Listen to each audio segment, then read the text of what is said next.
ايوه كده، دي هتعجب العيال قوي. يا انس يا صافي. ايه يا ماما المرايه دي؟ بس شكلها قديم قوي يا ماما. ولا شكلها قديم ولا حاجه، ما هو احنا اللي في المرايه. انتوا هتجننوني ولا ايه؟ ايوه صح، ما هو احنا. طب يلا بقى عشان تتناولوا معايا الاكل، يلا. Hindi ka pa ba titigil sa kakaselfon? ما خدتناش معاك البلد. ما ينفعش يا انس اخدكم معايا ليه يا البلد، ماما؟ عشان في الوقت ده في واحده بتظهر اسمها النديهه بتخطف العيال، فبصراحه خفت وبالذات الاولاد، فعشان كده ما رضيتش اخدكم.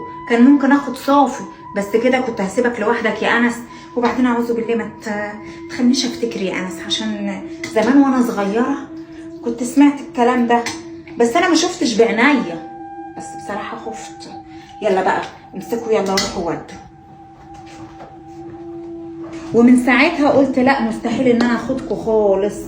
يلا بقى نقعد ناكل عشان نروح الدروس.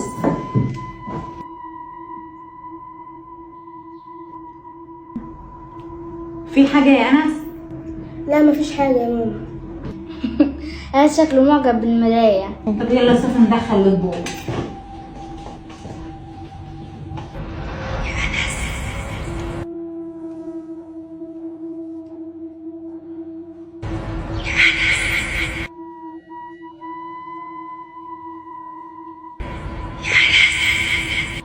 انس ماما مالك يا انس؟ انا ايه اللي جابني هنا؟ انا كنت قاعد باكل.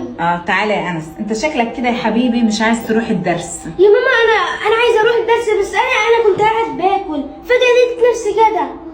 يا صافي تعالى يا صافي، تعالى يا انس، يلا يا صافي. الصداع.